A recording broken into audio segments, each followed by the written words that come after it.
நல்லடியார்களே, நாங்கள் வாழக்கூடிய உலகத்தையும் பொதுவாக நாங்கள் எடுத்து பார்க்கின்ற பொழுது, நாங்கள் வாழக்கூடிய இந்த சிறிய தீவை நாங்கள் எடுத்து பார்க்கின்ற பொழுது மிகவும் கவலையான பயங்கரமான நிகழ்ச்சிகள் நடந்து கொண்டிருப்பதை நாங்கள் பார்க்கிறோம்.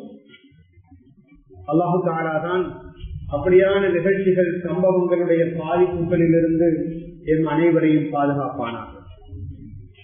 அல்லாஹ்வுடைய நல்லடியார்களே, கடந்த சில நாட்களாக இந்த நாட்டிலே பல அதிசயமான வித்தியாசமான சம்பவங்கள் நடந்து கொண்டிருப்பதை நீங்கள் பார்த்துக் கொண்டிருக்கிறீர்கள். மீடியாக்களிலே சொல்லப்படுகின்ற செய்திகளை நீங்கள் அன்றாடம் கேட்டு வருவீர்கள். சிறுவர்கள் கடத்தப்படுகிறார்கள். சிறுவர்கள் மாத்திரமல்ல, இளம் வயதினரும் பெரியவர்களும் கடத்தப்பட்டு கொலை செய்யப்படுகிறார்கள். போதை மத்து பாவனை மிகவும் அதிகமாக இருந்து கொண்டிருக்கிறது என்ற தகவல்களை நாங்கள் பார்க்கிறோம். பாதுகாப்பு துறையை சார்ந்தவர்களும் அரசாங்கமும் இது விடயமாக எல்லோரும் ஜாக்கிரதையாக நடந்து கொள்ள வேண்டும் என்று அபாய அறிவிப்பை செய்வதை நீங்கள் பார்த்திருப்பீர்கள். குறிப்பாக பாடசாலைக்கு செல்லுகின்ற மாணவர்கள் மாணவியர்கள், டியூஷன் வகுப்புகளுக்கு செல்லுகின்ற மாணவர்கள் மாணவியர்கள் விடயமாக பெற்றோரும் சமூகத்தில் இருக்கின்ற முக்கியஸ்தர்களும் கவனமாக ஜாக்கிரதையாக இருக்க வேண்டும் என்று பல தடவை வலியுறுத்தி சொல்லப்படுவதை நீங்கள் பார்க்கலாம். குறிப்பாக சிறுவர்களை கடத்துகின்ற சம்பவங்கள், அவர்களுக்கு மயக்கம் மருந்து கொடுத்து அவர்களுடைய புத்தியை பேரழிக்க செய்கின்ற சம்பவங்கள் அதிகரித்துக் கொண்டே போகின்றன. குறிப்பாக மேல் மாகாணத்திலும் கிழக்கு மாகாணத்திலும் இப்படியான சம்பவங்கள் அதிகமாக பதிவு செய்யப்பட்டிருப்பதை நீங்கள் சோசியல் மீடியாக்கள் வாயிலாகவும் மற்றும் உண்டான தகவல் ஊடகங்கள் வாயிலாகவும் தெரிந்திருப்பீர்கள்.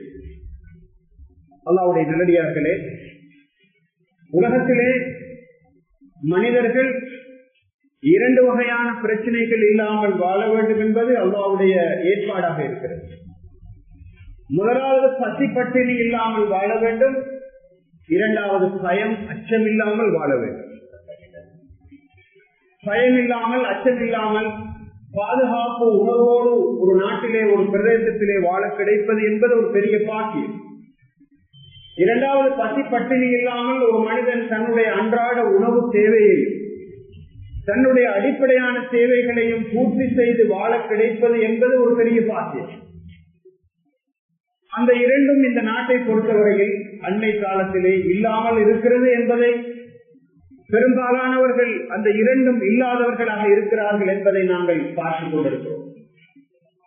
அல்லாஹு தஆலா குறைஷி காபிர்களை பார்த்து சூரத்து குறைஷ் எனப்படக்கூடிய அத்தியாயத்திலே லிஈலாஃபி குறைஷின் ஈலாஃபிஹிம் ரிஹ்லத ஷிதாஇ வஸ்ஸைஃப், குறைஷியர்களை பொறுத்தவரையில் அல்லாஹ் தஆலா அவர்களுக்கு செய்திருக்கின்ற அற்புடைகளை அவர்கள் நினைத்து பார்க்கட்டும். அவர்கள் கோடை காலத்திலும் மாரி காலத்திலும் பயணம் செய்து தங்களுடைய ஜீவனோபாயத்தை தேடிக் கொண்டிருக்கிறார்கள்.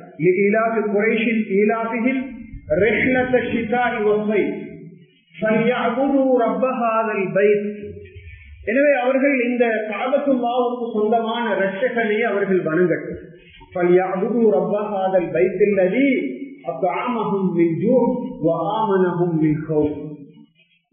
அவர்களுக்கு அல்லாஹ் தஆலா பசி பட்டினி இல்லாமல் சாப்பாட்டை கொடுத்தான்.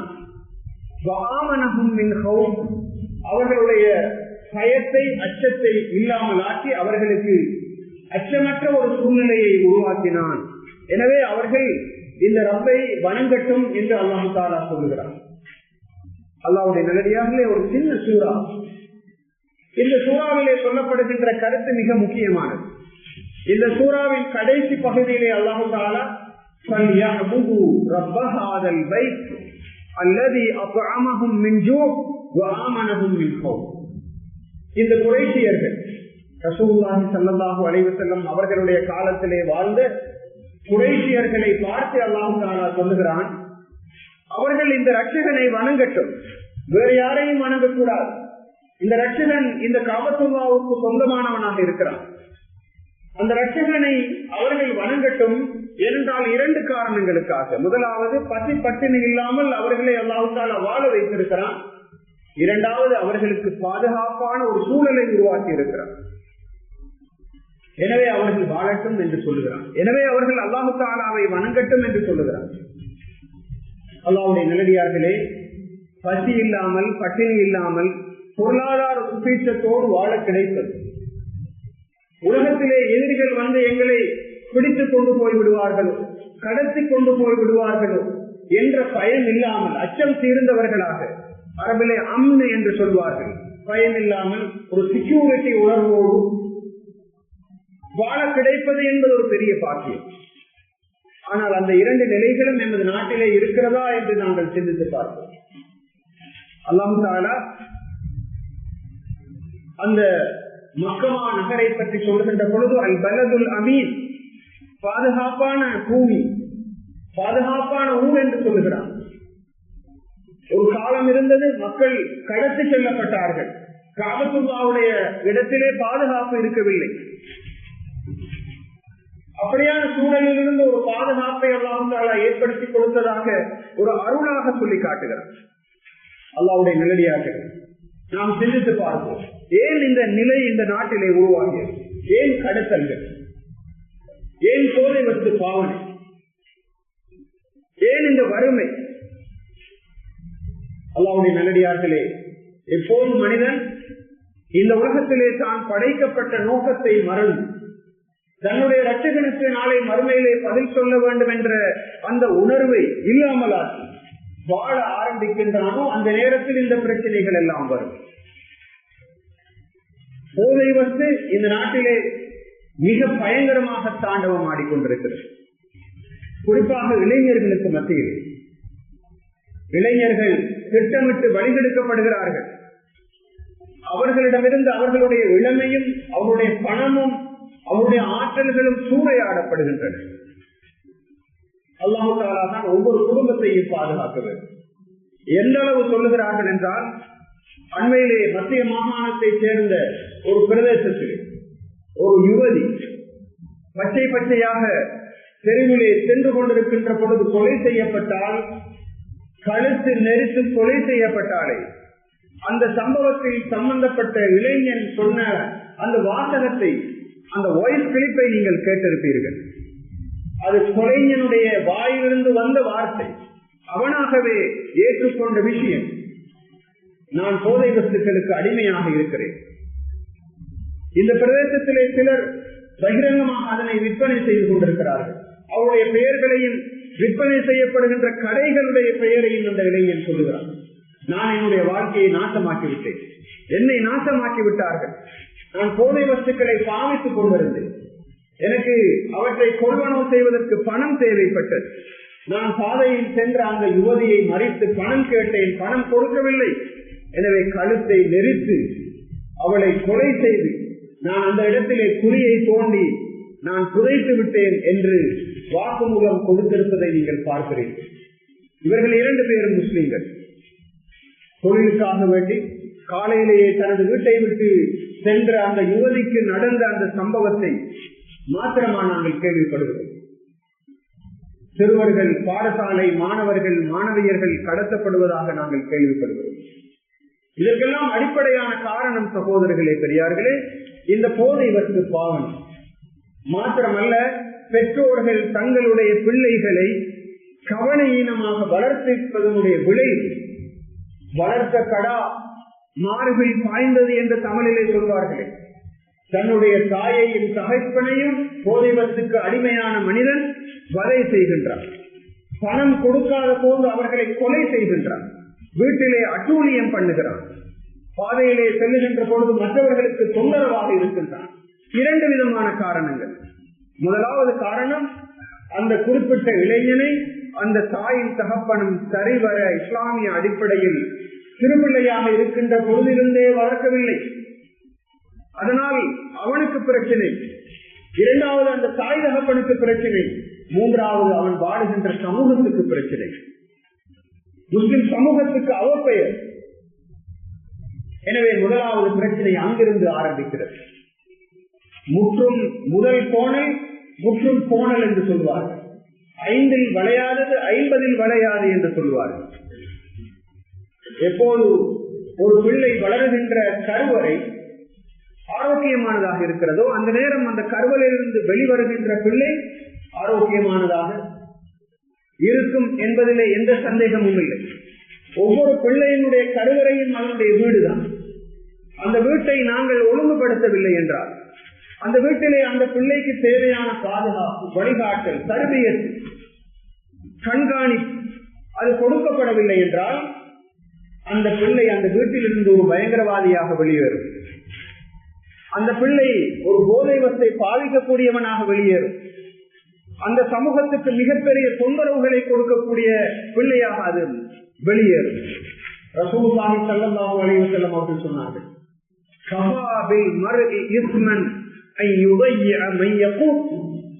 ஒரு மனிதன் பாவம் செய்வதற்கு வேறு எதுவும் தேவையில்லை. அவனுக்கு பாவம் வந்து சேர்வதற்கு வேறு எதுவும் தேவையில்லை. தன்னுடைய பராமரிப்பில் இருப்பவர்களை அவன் கவனிக்காமல் விட்டுவிடுவானாக இருந்தால், அவர்களுக்கு தேவையானவற்றை கொடுக்காமல் இருப்பானாக இருந்தால், ஒரு மனிதனை எடுத்துக்கொண்டால் அவனுடைய மனைவி, பிள்ளைகள், அவனுடைய பராமரிப்பில் இருப்பவர்கள், இவர்களை அவன் சரிவர கவனிக்க வேண்டும். ஏதோ பிள்ளைகளை பெற்றுவிட்டோம் என்ற காரணத்துக்காக வேண்டி அவர்களை தெருவிலே விட்டுவிட முடியாது.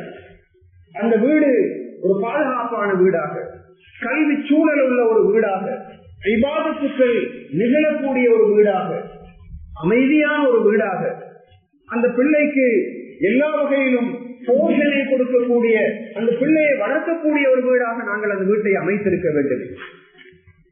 வீட்டிலே தாய்க்கு நேரம் இல்லை, தகப்பனுக்கு நேரம் இல்லை. காலையில் தொழிலுக்கு சென்றால் இரவிலே 9-10 மணிக்கு அந்த தகப்பன் வீடு திரும்புவார்.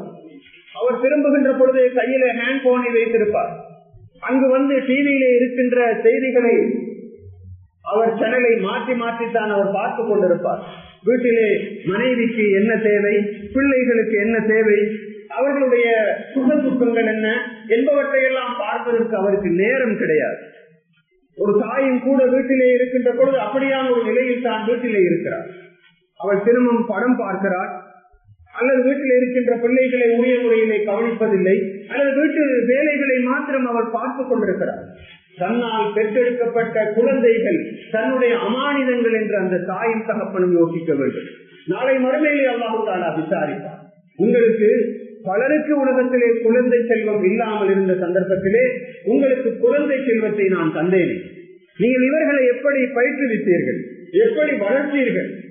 பிள்ளைகள் தானாக வளர மாட்டார்கள், நாங்கள் வளர்க்க வேண்டும். பிள்ளைகள் மோசமான பேச்சுக்களை பேசுகிறார்கள் என்றால் அதற்கு அடிப்படையான காரணம் அந்த தாயின் தகப்பனுடைய முன்மாதிரி. வீட்டு சூழல் ஒழுக்கமாக, மிகவும் உறுதியாக, பாதுகாப்பாக இருக்குமாக இருந்தால் உறுதியாக சொல்லுகிறோம், நீங்கள் நம்புங்கள், அந்த பிள்ளை உலகத்தின் எந்த ஒரு கோணருக்கு போனாலும், உலகத்தின் எந்த ஒரு நாட்டுக்கு போனாலும், எப்படிப்பட்ட நண்பர்களோடு பழகினாலும் அந்த பிள்ளை அல்லாஹ்வுடைய கிருபையினால் பாதுகாப்பாக இருக்கும். அந்த பிள்ளையை வளர்க்க முடியாது. காரணம், அந்த பிள்ளையினுடைய அஸ்திவாரம், அந்த பிள்ளைக்கு வீட்டிலே போடப்பட்ட அந்த அஸ்திவாரம் மிகவும் உறுதியானது. தாயின் தகப்பனும் சுவகிலே பள்ளிவாயிலுக்கு தொடர்ந்து செல்லுவதை பிள்ளை பார்க்க வேண்டும். தாயின் தகப்பனும் குர்ஆன் ஓதுவதை பார்க்க வேண்டும். தாயும் தகப்பனும் இனிமையான வார்த்தைகள், நல்ல வார்த்தைகள் பேசுவதை அந்த குழந்தை பார்க்க வேண்டும். அந்த குழந்தைக்கு தைரியம் ஊட்ட வேண்டும். அப்படியான ஒரு சூழ்நிலை வீட்டிலே இருக்கிறது. எங்களை பார்த்து எமது பிள்ளைகள் வளர வேண்டும் என்று நாங்கள் எவ்வளவு தூரம் திட்டமிட்டு இருக்கிறோம். எமது குழந்தைகளை வளர்ப்பது, எமது வியாபாரத்தை திட்டமிடுகிறோம், எமது வாகனம் எப்படி இருக்க வேண்டும் என்று திட்டமிடுகிறோம், எங்களுடைய நண்பர்கள் யாராக இருக்க வேண்டும், யாராக இருக்கக்கூடாது என்று திட்டமிடுகிறோம், பிளான் பண்ணுகிறோம், ஸ்ட்ராட்டஜிக் பிளானிங் எல்லாம் போடுகிறோம். எனது கம்பெனி எப்படி இருக்க வேண்டும், நான் எந்த நாடுகளுக்கு பிரயாணம் போக வேண்டும், எந்த நண்பர்களை சந்திக்க வேண்டும், அடுத்த ஸ்டெப் எப்படி இருக்க வேண்டும் என்னுடைய வியாபாரத்தை பொறுத்தவரையில் என்று பிளான் பண்ணுகின்ற அளவு எமது குழந்தைகள் விஷயமாக, எமது பிள்ளைகள் விஷயமாக நாம் என்ன திட்டத்தை வைத்திருக்கிறோம் சகோதரர்களே? ஒவ்வொரு பிள்ளையும் நல்ல பிள்ளையாகத்தான் பிறக்கிறது. ஸல்லல்லாஹு அலைஹி வஸல்லம் அவர்கள் சொன்னார்கள், இயல்பான நல்ல தன்மை கொண்டதாகத்தான் பிறக்கிறது. ஆனால் அந்த பிள்ளையை யூதனாக நசாராவாக நெருப்பு வணங்கியாக மாற்றுவது யார்? வேறு யாரும் அல்ல, அபவாஹு, அவருடைய தாயும் தகப்பன். நாம் உலகத்துக்கு எவ்வளவு நல்லவர்களாக இருக்கலாம், ஆனால் எமது பிள்ளைகளுக்கு நாங்கள் நல்லவர்களாக இருக்கிறது. ஸல்லல்லாஹு அலைஹி வஸல்லம் அவர்கள் சொன்னார்கள், கைருக்கும் கைருக்கும் லி அஹ்லி அன கைருக்கும் லி அஹ்லி. எவ்வளவு அழகாக சொன்னார்கள். உங்களுக்கு மத்தியில் சிறந்தவர் யார்? உங்களுடைய குடும்பத்தவருக்கு நல்லவர்களாக இருப்பவர்கள். நான் உங்களுக்கு மத்தியிலே எனது குடும்பத்தவர்களுக்கு நான் நல்லவனாக இருக்கிறேன். எனது மனைவி எனக்கு சர்டிபிகேட் தர வேண்டும், எனது பிள்ளைகள் எனக்கு சர்டிபிகேட் தர வேண்டும். அதுதான் அல்லாஹ்விடத்திலே ஏற்றுக்கொள்ளப்படக்கூடிய சர்டிபிகேட். மறந்துவிடக் கூடாது சகோதரர்களே, பெரியார்களே. என்னை பற்றி மிகவும் சிறப்பாக வேறு யாரும் தெரிந்து வைத்திருக்கவில்லை. என்னுடைய குடும்பத்தவர்கள், என்னோடு இருப்பவர்கள், 24 மணித்தியாலமும் என்னோடு இருப்பவர்கள் தான் என்னை பற்றிய சரியான மதிப்பீட்டை செய்யக்கூடியவர்கள். ஒவ்வொருவரும் மனதிலே கையை வைத்து கேட்டு பார்ப்போம். உலகத்திலே நல்லவர்களாக இருப்போம், தெருவிலே நல்லவர்களாக இருப்போம், நல்ல வியாபாரியாக இருப்போம். ஆனால் எமது வீட்டிலே எமது பிள்ளைகள் என்ன எங்களை பற்றி சொல்லுகிறார்கள்? நாம் நல்லவர்களாக இருந்தால் எங்களுடைய பிள்ளைகள் நல்லவர்களாக நிச்சயமாக இருப்பார். அல்லாஹ் தஆலா அப்படியான ஒரு ஏற்பாட்டை தான் உலகத்திலே செய்து வைத்திருக்கிறார். அந்த இடத்திலே அந்த பிள்ளைக்கு தேவையான தர்பியத்தை நாம் வழக்கமாக அஹதியாவுக்கு அனுப்பி இருக்க வேண்டும், மதரசாவுக்கு அனுப்பி இருக்க வேண்டும், பாடசாலைக்கு அனுப்பி இருக்க வேண்டும். நல்ல நண்பர்களை தானா அந்த பிள்ளை தெரிவு செய்து பழகுகிறது என்பதை பார்த்திருக்க வேண்டும். மிக முக்கியமான விஷயம், அல் மர்உ அலா தீனி கலீலிஹி ஸல்லல்லாஹு அலைஹி வஸல்லம் அவர்கள் சொன்னார்கள், எப்போதும் ஒரு மனிதன் தன்னுடைய நண்பனுடைய மார்க்கத்தில் தான் இருப்பான்.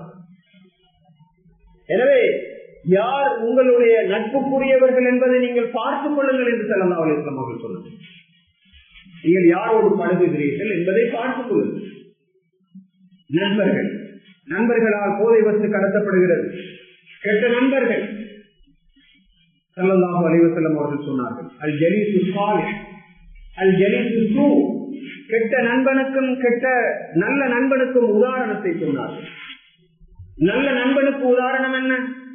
இந்த மனப்பொருட்கள் என்றால் இந்த அத்தர் போன்ற, இந்த கொசையின் போன்றவற்றை விற்கக்கூடிய மனிதன், அவனோடு நீங்கள் பக்கத்தால் சென்றாலும் அந்த வாசம் உங்களுடைய உடம்பிலே பட்டுவிடும். அதனால் நல்ல நண்பனுக்கு உதாரணம். கெட்ட நண்பனுக்கு உதாரணம் என்ன? கொல்லன், பட்டறையிலே இருக்கின்ற கொல்லன். நீங்கள் அவனுக்கு பக்கத்தால தூரமாக நடந்து போனாலும் அங்கிருக்கின்ற நெருப்பு பொறிகள் உங்களுடைய உடம்பிலே வந்து படும். எனவே நல்ல நண்பனுக்கு உதாரணம் இந்த மனப்பொருட்களை விற்கக்கூடிய மனிதன். கெட்ட நண்பனுக்கு உதாரணம் இந்த கொல்லன், பட்டறையிலே இருக்கின்ற கொல்லன் என்று ஸல்லல்லாஹு அலைஹி வஸல்லம் அவர்கள் சொன்னார்கள். அல்லாஹ்வுடைய நல்லடியார்களே, போன பத்துக்கு கையை காட்டுவதால் எந்த பிரயோசனமும் கிடையாது.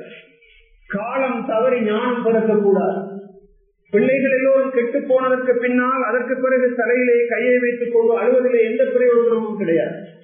வருமும் காட்டுவர்களாக, பிரிவென்ஷன் என்று சொல்லுவார்கள், பிரிகாஷன் என்று சொல்லுவார்கள், தற்காப்பு முயற்சிகளிலே ஈடுபடுவது, முன்கூட்டிய விஷயங்களை தீர்மானிப்பது. மிக பயங்கரமான ஒரு காலத்திலே வாழுகிறோம். பிள்ளைகள் விஷயமாக கூடிய அவதானமும் ஜாக்கிரதையும் பெற்றாருக்கு தேவைப்படுகிறது. முதலாவது இடம் வீட்டு சூழல். அந்த வீட்டு சூழலை ஒழுங்காக வைத்திருக்க பார்ப்போம். அல்லாஹ்வுடைய நல்லடியார்களே, அல்லாஹ் தஆலா மதுவை பற்றி சொல்லுகின்ற பொழுது, இன்னமா யுரீது ஷைத்தான் அன் யூகிஅ பைனகுமுல் அதாவத வல் பக்தாஅ ஃபில் ஹம்ரி வல் மைஸிர். நீங்கள் மதுவை அருந்துகிறீர்கள், சூது விளையாடுகிறீர்கள் என்றால் அவற்றை ஷைத்தான் உங்களுக்கு மத்தியில் திணிக்க பார்க்கிறான். அதன் மூலமாக உங்களுக்கு மத்தியிலே பகைமையை, வெறுப்பை அவன் ஏற்படுத்த பார்க்கிறான் என்று சொல்லுகிறான் அல்லாஹ் தஆலா. மது அருந்தினால் சமூகத்திலே ஐக்கியம் இருக்க மாட்டார், சமூகத்திலே ஒற்றுமை இருக்க மாட்டார். மது பயங்கரமான ஒன்று. அது வெறுப்பை தூண்டும், சண்டையை தூண்டும், மோதல்களை உருவாக்கும். மது அருந்தியவனுக்கு புத்தி பேரழித்து விடும். போதை வஸ்துக்கள் சாதாரணமான சாராயத்தை விடவும் ஐஸ், மர்ஜுவானா, ஹஷீஷ் போன்ற இந்த போதை வஸ்துக்கள் மிக பயங்கரமானவை. மூளையில் இருக்கின்ற டொபாமைன் எனப்படுகின்ற ஒரு பதார்த்தத்தை அது தூண்டக்கூடியதாக மாறுகிறது. போதை தலைக்கேறியவனுக்கு உலகம் விளங்காது. நண்பன் யார், எதிரி யார், எதனை பேச வேண்டும், எதனை பேசக்கூடாது என்று தெரியாது.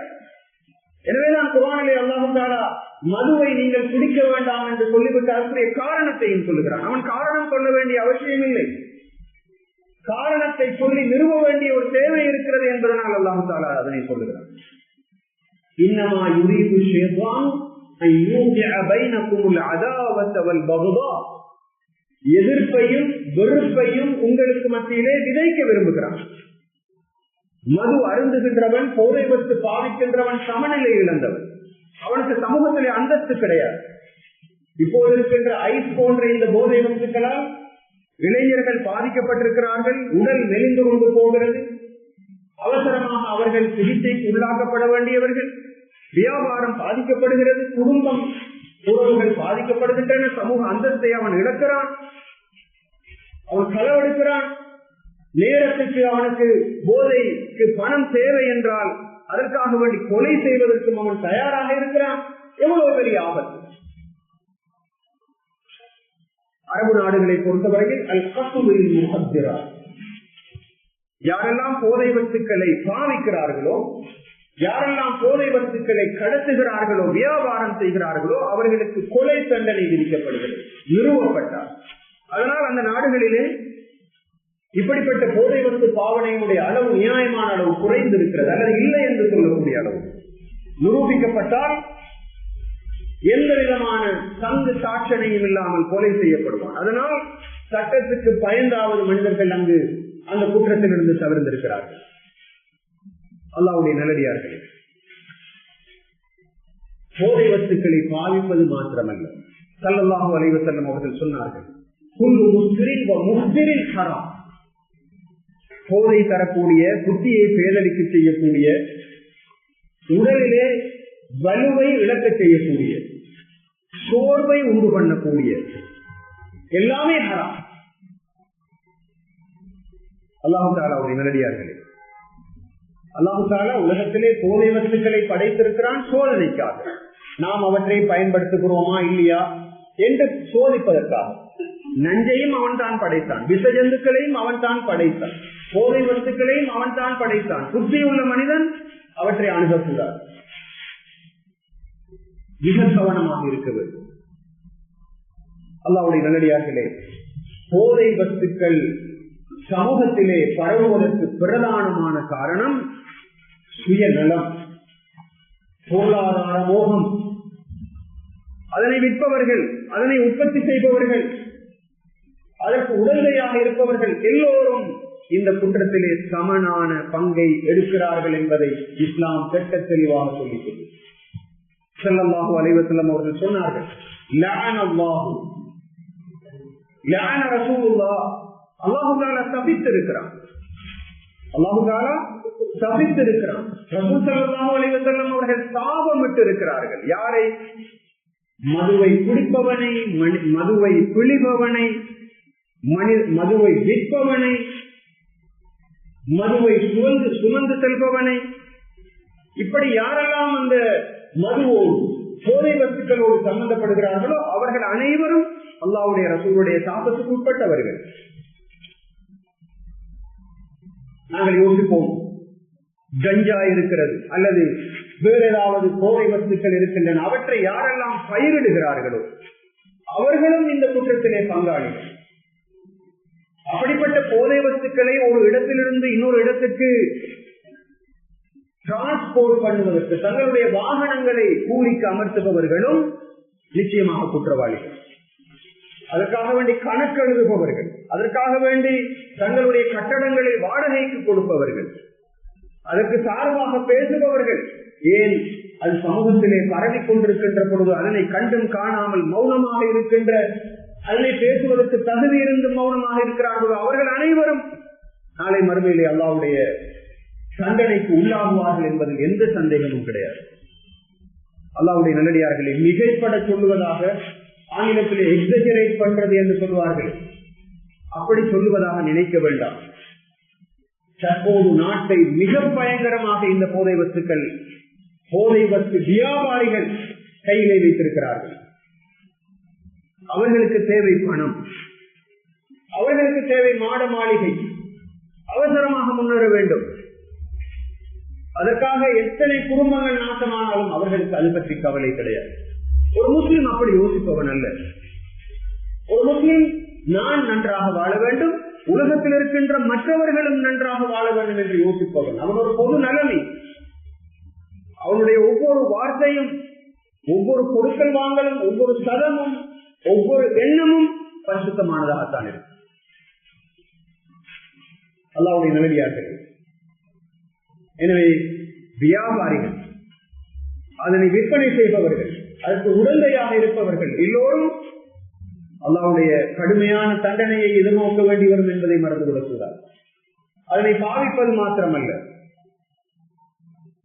ஸல்லல்லாஹு அலைஹி வஸல்லம் அவர்களுடைய காலத்திலே ஒரு மனிதர் வந்து ஸல்லல்லாஹு அலைஹி வஸல்லம் அவர்களிடத்திலே சொல்லுகிறார், நாங்கள் ஒரு பிரதேசத்தில் இருந்து வருகிறோம், அங்கே ஒரு பானம், ஒரு வகையான ஒரு குடிவகை விற்பனை செய்யப்படுகிறது, அதற்கு மிஸ்ர் என்று பெயர், அதனை நாங்கள் குடிக்கலாமா என்று கேட்ட பொழுது ஸல்லல்லாஹு அலைஹி வஸல்லம் அவர்கள் சொன்னார்கள், நீங்கள் அதனை குடிக்கின்ற பொழுது உங்களுக்கு போதை வருகிறதா? ஆம் வருகிறது என்றால் நிச்சயமாக அது ஹராம் என்று ஸல்லல்லாஹு அலைஹி வஸல்லம் அவர்கள் சொன்னது மாத்திரமல்ல, இன்ன அலல்லாஹி அஹ்தன் லிமன் யஷ்ரபு அல் முஸ்கிர் அன் யுஸ்தியஹு மின் தீனத்தில் ஹிபால். நிச்சயமாக யார் போதை தரக்கூடிய வஸ்துக்களை பயன்படுத்துகிறாரோ நிச்சயமாக அவருக்கு நாளை மறுமையிலே தீனத்துல் ஹிபால் எனப்படுகின்ற பானம் நரகத்திலே வழங்கப்படும் என்று சொன்னார். பிரபலியமான ஒரு ஹதீஸ் சஹீஹ் முஸ்லிமிலே பதிவு செய்யப்பட்டிருக்கிறது. யார் போதை தரக்கூடிய பானங்களை குடிக்கிறார்களோ அவர்களுக்கு நாளை மறுமையிலே நரகத்திலே தீனத்துல் ஹிபால் வழங்கப்படும் என்று சொன்னார்கள். சஹாபாக்கள் கேட்கிறார்கள், யா ரசூலல்லாஹ், தீனத்துல் ஹிபால் என்றால் என்ன? ஸல்லல்லாஹு அலைஹி வஸல்லம் அவர்கள் சொன்னார்கள், அரகு அஹ்லின் நார் அவ் உஸாரத்து அஹ்லின் நார். நரகவாதிகளுடைய உடம்பிலிருந்து வரக்கூடிய வியர்வையும் அல்லது அவர்களுடைய உடம்பிலிருந்து வரக்கூடிய ஏனையவையும், அதாவது தீழ் போன்ற, ரத்தம் போன்ற அவற்றையெல்லாம் கலந்த ஒரு பானம் தான் தீனத்துல் ஹிபால் எனப்படும். அதுதான் உலகத்திலே மது குடித்தவர்களுக்கு நரகத்திலே வழங்கப்படக்கூடிய தண்டனை என்று ரசூலுல்லாஹி ஸல்லல்லாஹு அலைஹி வஸல்லம் அவர்கள் சொல்லி காட்டினார். அல்லாஹ்வுடைய நல்லடியார்கள். எனவே அந்த வகையில் நாம் இந்த விடயமாக மிக கவனமாக நடந்து கொள்ள வேண்டியிருக்கிறது. எமது சிறார்களை, இளைஞர்களை நாங்கள் பாதுகாக்க வேண்டியிருக்கிறது. இந்த நாட்டின் பொருளாதாரம் குட்டிச்சுவராக மாறும் எப்போதென்றால் இதற்கு பொறுப்புதாரிகள் முன்னின்று இதனை தடுக்காதது. அது அரசியல்வாதிகளாக இருக்கலாம், அல்லது ஆசிரியர்களாக இருக்கலாம், பள்ளி வாயிலுடைய நிர்வாகிகள், இமாம்கள், பாடசாலையினுடைய ஆசிரியர்கள், அதிபர்கள், சமூகத்திலே இயக்கங்களை வழிநடாத்தக்கூடிய பொறுப்புதாரிகள், இவர்கள் எல்லோருக்கும் பொறுப்பு இருக்கிறது. சில நேரங்களில் சிலர் யோசிக்கலாம், எனது பிள்ளை பாதுகாக்கப்பட்டிருக்கிறான் என்று. ஆனால் சகோதரர்களே, அந்த பிள்ளை பாடசாலைக்கு போக வேண்டும், அந்த பிள்ளை மைதானத்திலே சென்று விளையாட வேண்டும், அந்த பிள்ளை ஏதாவது ஒரு தேவைக்காக வேண்டி உறவினர்களுடைய வீடுகளுக்கு போகத்தானே வேண்டும், அந்த பிள்ளை ஏதோ ஒரு காரணத்தினால் கடைக்கு சாமான் வாங்குவதற்கு போகத்தானே வேண்டும். வீட்டுக்குள்ளே பெட்டிக்குள் போட்டு பிள்ளைகளை அடைத்து வைக்க முடியாதே. எனவே அவர்கள் சமூகத்துக்கு போய்த்தான் ஆக வேண்டும். ஆனால் அங்கு போதை வஸ்துக்களை பாவிப்பவர்கள் இருந்தால், அல்லது போதை வஸ்துக்களை கவனமாக திட்டமிட்டு பரப்புபவர்கள் இருந்தால் அப்படிப்பட்டவர்களுடைய வலையிலே சிக்கக்கூடிய வாய்ப்பு இருக்கிறது என்பதை மறந்துவிடக்கூடாது. ஆரம்பத்தில் அவர்கள் நண்பர்கள் போன்று வருவார்கள், இலவசமாக தருவார்கள். அதற்கு பிறகு இலவசம் என்பது காசுக்கு எடுக்கின்ற பொருளாக மாறும். கட்டம் கட்டமாக அதை எடுத்துக்கொண்டு போகும். இந்த நாட்டிலே இருக்கின்ற மிகப்பெரிய பணக்காரர்கள் கூட டார்கெட் பண்ணப்படுவதாக, இலக்கு வைக்கப்படுவதாக தகவல்கள் சொல்லிக் கொண்டிருக்கின்றன. காரணம், அவர்களிடத்தில் இருக்கின்ற பணம் இந்த பண முதலைகளுக்கு தேவைப்படுகிறது. இந்த போதை வஸ்துக்களை விற்பனை செய்பவர்களுக்கு தேவைப்படுகிறது. எனவே அவர்களை படிப்படியாக உறிஞ்ச வேண்டும், தம்முடைய வயிற்றை நிறைப்ப வேண்டும் என்றுதான் அவர்கள் யோசிப்பார்கள். அவர்கள் ஒரு நாளும் அதனை சுவைத்து பார்க்கவும் மாட்டார்கள். என்றால் அவர்களுக்கு அதனால் ஏற்படக்கூடிய பாதிப்புகள் தெரியும். அல்லாஹ்வுடைய நல்லடியார்களே, ஒரு முஸ்லிம் அப்படிப்பட்டவன் அல்ல. ரசூலுல்லாஹி ஸல்லல்லாஹு அலைஹி வஸல்லம் அவர்கள் இந்த உலகத்துக்கு அனுப்பப்பட்டதனுடைய நோக்கத்தை குர்ஆனிலே மிக தெளிவாக சொல்லி காட்டுகிறார். ரசூல் ஸல்லல்லாஹு அலைஹி வஸல்லம் அவர்கள் யஅமுருஹும் பில் மஅரூஃப், நன்மையை ஏவுவார்கள், வயன்ஹாஹும் அனில் முன்கர், தீமையை விட்டும் தடுப்பார்கள், வயுஹில்லு லஹுமுத் தய்யிபாத், எவையெல்லாம் அந்த மனித சமுதாயத்துக்கு நல்லவைகளாக இருக்கின்றனவோ அவற்றையெல்லாம் ஹலால் ஆக்குவார்கள், ஆகுமாக்குவார்கள். வயுஹர்ரிமு அலைஹிமுல் கபாயிஸ், மானக்கேடான மோசமான தீங்கு தரக்கூடிய அனைத்தையும் அவர்கள் ஹராமாக்குவார்கள். வயதஉ அன்ஹும் பிஸ்ரஹும், அவர்கள் மீதிருந்த பாரத்தையும் அவர்கள் மீதிருந்த விலங்குகளையும் அவர்கள் இறக்கி வைப்பார்கள் என்று ரசூலுல்லாஹி ஸல்லல்லாஹு அலைஹி வஸல்லம் அவர்களை பற்றி அல்லாஹ் தஆலா குர்ஆனிலே சொல்லுகிறார். ஒரு முஸ்லிம் அப்படித்தான் இருப்பான். இந்த உலகத்திலே அவனால் யாருக்கும் தீங்கு வர மாட்டார். தன்னளவில் நல்லவனாக இருப்பான். இந்த உலகத்தில் இருக்கின்ற அனைவருக்கும் நன்மையை தீமையை தடுப்பான். மற்றவர்களுக்கு ஏதாவது கஷ்டங்கள் துன்பங்கள் வந்தால் அவற்றை இறக்கி வைப்பதுதான் அவனுடைய முழு மூச்சான விஷயமாக இருக்குமே தவிர யாருக்கும் ஒரு சிறிய அளவிலும் தொந்தரவு விளைக்க மாட்டான். எனவே கடைசியாக ஒரு விஷயத்தை ஞாபகப்படுத்த விரும்புகின்றோம். போதை வஸ்துக்கள் சர்வசாதாரணமாக பரவி கொண்டிருக்கின்ற காலத்திலே, கடத்தல்கள் இடம்பெற்றுக் கொண்டிருக்கின்ற காலத்திலே நிறைய பேருக்கு பொறுப்பு இருக்கிறது. முதலாவது பொறுப்புதாரிகள் தாயின் தகப்பனும், இரண்டாவது பொறுப்புதாரிகள் இந்த சமுதாயத்திலே இருக்கின்ற அரசியல்வாதிகளும் பொறுப்புதாரிகளும், அடுத்ததாக பள்ளிவாயலுடைய பொறுப்புதாரிகள், சங்கங்களுடைய பொறுப்புதாரிகள், அடுத்ததாக மிக கவனமாக இந்த துறையிலே வியாபாரம் செய்து கொண்டிருக்கின்ற வியாபாரிகள் இருக்கிறார்களே, அவர்களுக்கும் நாங்கள் இந்த இடத்திலே இருந்து சொல்லுகிறோம், நீங்கள் இந்த விஷயத்தை நிறுத்த வேண்டும், உடனடியாக நிறுத்த வேண்டும். நீங்கள் செய்வது ஒரு ராஜ துரோகம், நீங்கள் செய்வது அல்லாஹ்வுக்கு எதிரான யுத்தம், நீங்கள் செய்வது இந்த சமுதாயத்தை குட்டிச்சுவராக்குகின்ற பிசினஸ். அவற்றை தவிர்த்துக் கொள்ளாத போது அதனுடைய சாபம் உங்களை எப்போதும் சுற்றும். அல்லாஹ் தஆலா பார்த்துக் கொண்டிருக்கிறான். எனவே இப்படியெல்லாம் உழைக்க வேண்டிய அவசியம் இல்லை. ஒவ்வொரு சதமும் ஹலாலாக வந்து சேர்வதற்கு ஒவ்வொரு வியாபாரியும் முயற்சிக்க வேண்டும். எல்லோரும் தங்களுடைய பொறுப்பை உணர்ந்து இந்த நாட்டிலே சுபிட்சமான ஒரு எதிர்காலம் உருவாகுவதற்கு எல்லோரும் சேர்ந்து நியத்து வைத்தவர்களாக, அல்லாஹ்விடத்திலே உதவியை தேடுவர்களாக நாம் அனைவரும் கஷ்டப்பட வேண்டும், உழைக்க வேண்டும் என்ற விஷயத்தை ஞாபகப்படுத்துகின்றோம். யா அல்லாஹ், இந்த நாட்டிலே சுபிட்சமான ஒரு எதிர்காலத்தை எமக்கு நசைவாக்குவாயாக. இந்த நாட்டிலே இருந்த போதை வஸ்துக்களையும் பயங்கரவாதத்தையும் பாதுகாப்பில்லாத அந்த சூழ்நிலையை நீ நீக்கி தருவாயாக. மக்களுடைய மனங்களிலே இரக்கத்தையும் அன்பையும் மற்றவர்கள் மீதான பாசத்தையும் அக்கறையில் நீ போட்டு விடுவாயாக. யாரெல்லாம் குற்றம் செய்து கொண்டிருக்கிறார்களோ அவர்களுடைய உள்ளத்திலே ஈமானை நீ போட்டு விடுவாயாக. அவர்களுடைய உள்ளத்திலே இருந்து கெட்ட உணர்வுகளை நீ இல்லாமலாக்க செய்வாயாக. யா அல்லாஹ், எங்களுடைய குழந்தைகளை நீ பாதுகாப்பாயாக, எங்களுடைய நிறுவனங்களை நீ பாதுகாப்பாயாக. இந்த நாட்டிலே நிம்மதியாகவும் சந்தோஷமாகவும் வாழக்கூடிய ஒரு சூழ்நிலையை நீ உருவாக்குவாயாக. யா அல்லாஹ், இந்த பள்ளிவாயிலிருந்து கேட்கின்றோம், எங்களுடைய பிரார்த்தனைகளை நீ ஏற்றுக்கொள்வாயாக. மௌத்தாகின்ற சந்தர்ப்பத்திலே களிமாவோடு